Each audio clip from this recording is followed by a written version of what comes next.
ঈদ আসলে মায়ের টানে, নারীর টানে, মাতৃভূমি জন্মস্থানের টানে, পরিবারের প্রত্যেকটা লোকের রক্তের সম্পর্কের টানে আমরা যেমন সবাই বাড়িতে যাওয়ার জন্য হয়ে যাই উতাল পাতাল পাগল দিওয়ানা, ঠিক তখনই মলমপাটি চক্রের সদস্যরা বলে উঠে জলিলের বাড়ি ঘেরাও করো, এমন সুযোগ বছরে আর পাবো না।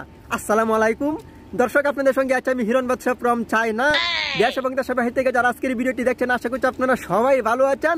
সকলকে জানাই অগ্রিম ঈদের শুভেচ্ছা। ঈদ মুবারক, ঈদ মুবারক, ঈদ মুবারক।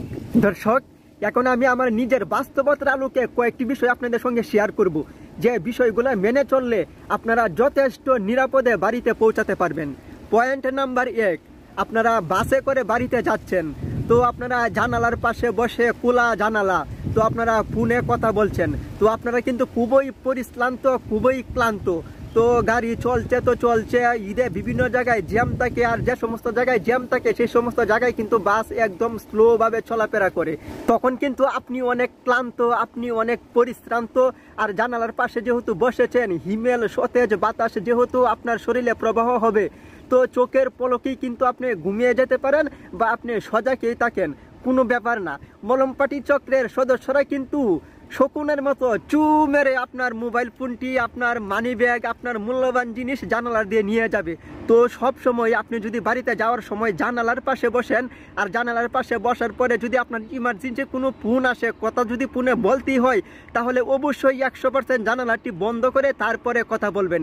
তো দর্শক, আর দ্বিতীয় কথা হচ্ছে, আপনারা সব সময় আপনাদের প্রিয়ান সার্কুলার আত্মীয় স্বজন সবাই মিলে সংঘবদ্ধভাবে বাড়িতে যাওয়ার চেষ্টা করবেন। কারণ প্রাচীনকাল থেকেই কিন্তু মানুষ বিভিন্ন জীবজন্তু জানোয়ারের আক্রমণ থেকে বাঁচার জন্য তারা গোষ্ঠীগতভাবে, দলগতভাবে বসবাস করা শুরু করেন। তো আপনারা যদি আপনাদের সহপাঠীদের সঙ্গে, আপনাদের আত্মীয় স্বজনের সঙ্গে আসলে যোগাযোগ করলে ঢাকা শহরে যে যেখানে থাকেন না কেন, আপনাদের সহপাঠী আত্মীয় স্বজনের কিন্তু কারো অভাব নাই। তো আপনারা একা চলাফেরা না করে যতটুকু সম্ভব চেষ্টা করবেন, তো আপনারা দলগতভাবে আত্মীয় স্বজনের সঙ্গে কয়েকজন মিলে বাড়িতে যাওয়ার জন্য চেষ্টা করবেন। তখন কিন্তু আপনি 100% নিরাপদ থাকবেন। মলমপাটি চক্রের সদস্যরা কিন্তু কোনোভাবেই আপনার কোনো ক্ষতি করতে পারবে না। তো আপনারা যদি 3-4 জন একসাথে করে কোথাও যান, তো মনে করেন বাস স্ট্যান্ড থেকে নামার পরে রাত হয়ে গেল, তো আমি আপনাদেরকে একটি উদাহরণ দিচ্ছি। আমার বড় ভাই রানা ভাই ময়মনসিংহ বাইপাস বাস থেকে নামার পরে কিন্তু ময়মনসিংহ ব্রিজে যাওয়ার জন্য একটি অটোতে উঠে, আর সে অটোতে উঠার পরেই কিন্তু অটোর ড্রাইভার ছিল, আর অটোতে অনলি একজন প্যাসেঞ্জার, মানে একজন যাত্রী ছিল। তখনই কিন্তু অটোটা অন্য কোনো যাত্রী না নিয়ে সেই অটো ছেড়ে দেয়। আর অটো সামনের দিকে যাওয়ার পরে, একটি নিরিবিলি জায়গায় যাওয়ার পরে, অটোতে যে প্যাসেঞ্জার ছিল, যাত্রী ছিল, সেই যাত্রী কিন্তু অনেক লম্বা একটি ছুরি বের করে আমার ভাইয়ের গলায় ধরে, এমনকি বলে তোমার সাথে যা যা আছে সব কিছু বের করো, সব কিছু আমাদেরকে দিয়ে দাও, আর না হলে কিন্তু তোমাকে মেরে এখানে ফেলে রেখে চলে যাব। তখন কিন্তু সেই অটোর ড্রাইভার আর সেই প্যাসেঞ্জার দুজনে মিলেই কিন্তু সেই চক্রান্তটা করেছিল। তো আপনারা ঈদে বাড়িতে যাওয়ার সময় বাস স্ট্যান্ডে নামার পরে যদি আপনাদের রাত হয়ে যায়, তো আপনারা যে গাড়িতে একজন প্যাসেঞ্জার বা যে গাড়িতে কোনো প্যাসেঞ্জার নাই, যদি আপনারা অল্প 20 টাকার ভাড়া, 10 টাকার ভাড়া অটো সিএনজি দিয়ে কোথাও যেতে হয়, তাহলে আপনারা সেই সমস্ত গাড়ি দিয়ে যাবেন না। যে সমস্ত গাড়িতে 5-7 জন, 8 জন, 10 জন লোক থাকে, অনেক লোক থাকে যে সমস্ত গাড়িতে, তো সেই সমস্ত গাড়ি দিয়ে আপনারা সবসময় যাওয়ার জন্য চেষ্টা করবেন। আর কথায় আছে কিন্তু, একটি দুর্ঘটনা সারা জীবনের কান্না। তো বাহিরের কান্ট্রিতে কি অবস্থা বলতে পারি না, আমাদের বাংলাদেশে কিন্তু আপনি এক পাশ দিয়ে দেখলেন যে রুট ক্লিয়ার আছে, তখন আপনি ওভারব্রিজ ছাড়া তো তাড়াহুড়া করে রুট পাড়ি দিতে চেষ্টা করলেন, তখন কিন্তু চু মেরে অন্য যে কোনো গাড়ি এসে আপনাকে অ্যাক্সিডেন্ট করে আপনাকে মেরে চলে যাবে। তো ডানে বামে ভালো করে দেখে তারপরে রুট পারাপারের চেষ্টা করবেন। আর যতটুক সম্ভব, তো সময় যতই লাগুক, সবাই ফুট ওভার ব্রিজ ব্যবহার করার চেষ্টা করবেন। আর আপনারা বাস, ট্রেন, যে গাড়িতেই যান না কেন, সব সময় কিন্তু সজাগ থাকার চেষ্টা করবেন। গাড়িতে যদি আপনি আপনার আত্মীয় স্বজন 5-7 জন আরও কয়েকজন লোকের সঙ্গে থাকেন, তো তো তার মধ্যে যদি আপনি ঘুমিয়ে যান, তারা যদি সজাগ থাকে তাহলে কিন্তু কোনো সমস্যা নাই।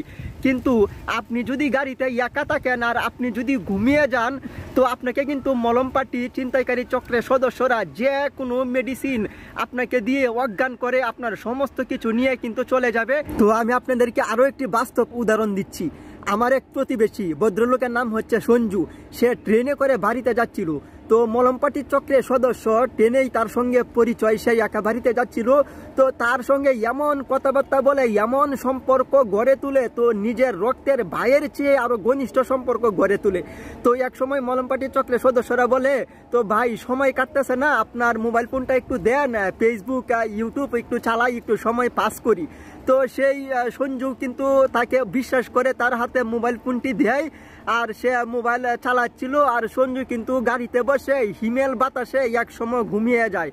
আর যখন তার ঘুম ভাঙে, তো তখন ঘুম থেকে উঠে কিন্তু দেখে সেই মলমপাটির চক্রের সদস্য সেইখান থেকে উধাও। তো দর্শক, আপনারাও যদি একা ঈদে বাড়িতে যান, তো বাসে আপনাদের সঙ্গে মলমপাটির চক্রের সদস্যরা যতই সম্পর্ক, অপরিচিত লোক আপনাদের সঙ্গে যতই সম্পর্ক গড়ে তুলুক না কেন, তো আপনারা আপনাদের মূল্যবান ডিভাইস, আপনাদের মোবাইল পত্র কোনো কিছুই তাদের সঙ্গে দিবেন না, তাদের সঙ্গে শেয়ার করবেন না। আর অপরিচিত কোনো ব্যক্তি যদি আপনাকে কোনো ট্রাফিক জ্যামে, রাস্তাঘাটে, গাড়িতে কোথাও যদি আপনাকে মোবাইল ফোন দিয়ে বলে, ভাই আমি তো একটা লোকেশন খুঁজে পাচ্ছি না, একটা জায়গা খুঁজে পাচ্ছি না, আপনি একটু শুনে আমাকে সেই জায়গাটি ঠিকানা বলে দিন, তো আপনি কিন্তু যতটুকু সম্ভব তাকে অ্যাভয়েড করার চেষ্টা করবেন। কারণ বর্তমান সময়ে কিন্তু একরকম মেডিসিন বের হয়েছে। সেই মলমপাটি চক্রের সদস্য কিন্তু মেডিসিন তার মোবাইলে মেখে দিবে, আর আপনি যখন মোবাইল ফোনে কথা বলবেন, সেই মেডিসিন কিন্তু আপনার নাকের গ্রানের সঙ্গে আপনার মস্তিষ্কে মিশে যাবে। আর কিন্তু মাত্র কয়েক সেকেন্ডের মধ্যেই কিন্তু আপনাকে তারা তাদের কবজায় নিয়ে নেবে। তখন কিন্তু আপনার মাথায়, মস্তিষ্কে আর কোনো কিছু কাজ করবে না। তারা আপনার কাছে যা চাবে আপনি কিন্তু স্বেচ্ছায় তাদেরকে সব কিছু দিয়ে দিবেন। আর গাড়িতে কেন ঘুমাবেন না, যতটুকু সম্ভব সজাগ থাকার চেষ্টা করবেন। আমি আর একটি বাস্তব উদাহরণ দিচ্ছি। তো আমার এক কলিগ, আমার বন্ধু আসাদুল ভাই, সে তার ওয়াইফকে নিয়ে গ্রামের বাড়িতে সন্ধ্যার পরে রাত্রে সিএনজি দিয়ে শহরে আসতেছিল। তো তখন হয়তো রাতের 11-12টায় বেজে যায়। তো তারা দুইজন কিন্তু একেবারে ঘুমিয়ে পড়ে সিএনজির পিছনে বসে, আর সিএনজির যে ড্রাইভার ছিল সেও চোখে ঘুম নিয়ে কিন্তু সিএনজি চালাচ্ছিল। তো হঠাৎ করে কিন্তু সেকেন্ডের পলকে সেই সিএনজি কিন্তু রাস্তার পাশে উল্টে পড়ে যায়। আর ঘুম থেকে উঠে আমার সেই বন্ধু আসাদুল ভাই কিছু বোঝার আগেই দেখতে পারে তো তাদের বিশাল এক অ্যাক্সিডেন্ট ঘটে গেছে। তো সিএনজি ড্রাইভার আর আসাদুল ভাই তাদের তেমন কোনো ক্ষতি হয় নাই, কিন্তু তার ওয়াইফ কোমরে, বুকে প্রচন্ড ব্যথা পেয়েছে। আর সেই অ্যাক্সিডেন্ট থেকে তার ওয়াইফের বর্তমানে এমন এক পরিস্থিতি হয়েছে, তো তার ওয়াইফের আসলে কোনো সন্তান জীবনে হবে কি না, তো তার কোনো গ্যারেন্টি কোনো ডাক্তার দিতে পারতেছে না। তো তাই আমি আপনাদেরকে রিকোয়েস্ট করব, অনুরোধ করব, আপনারা যে যেখান থেকে বাড়িতে যান না কেন, যত পরিশ্রান্ত, যত ক্লান্তই থাকুন না কেন, তো আপনারা গাড়িতে সবসময় সজাগ থাকার চেষ্টা করবেন। আল্লাহ না করুক যদি আপনারা গাড়িতে সজাগ থাকেন, সচেতন থাকেন, তো যদি কোনো একটি অ্যাক্সিডেন্ট, দুর্ঘটনা ঘটে, তো যতটুকু সম্ভব আপনি কিন্তু নিজেকে সেভ করতে পারবেন। আর যদি আপনি গভীর ঘুমে আচ্ছন্ন থাকেন, তাহলে তো চোখের পলকে আপনি কোনো কিছু বুঝার আগেই আসলে অ্যাক্সিডেন্ট ঘটে যাবে, আর আপনার জীবনে বিশাল একটি দুর্ঘটনা ঘটে যাবে। তাই আমি আপনাদের সকলকে রিকোয়েস্ট করব, আপনারা যারা আমার সমস্ত কথাগুলো শুনেছেন তা যতটুকু সম্ভব মেনে চলার চেষ্টা করবেন। আর আপনারা ঈদে যখন বাড়িতে যাবেন, একা চলাফেরা না করে যতটুকু সম্ভব নিজেদের আত্মীয় স্বজন, আপন লোকজনের সঙ্গে বাড়িতে যাওয়ার চেষ্টা করবেন। তো দর্শক, আপনার ঈদের যাত্রা শুভ হোক, নিরাপদ হোক, সেই প্রত্যাশায় আপনাদের কাছ থেকে বিদায় নিচ্ছি। আমি মোহাম্মদ হিরণ বাদশা। দেখা হবে নতুন কোনো ভিডিওতে। ততক্ষণে সবাই ভালো থাকবেন, সুস্থ থাকবেন, নিরাপদে থাকবেন, আর হ্যাঁ, অন্য কেউ নিরাপদে রাখবেন। আল্লাহ হাফেজ।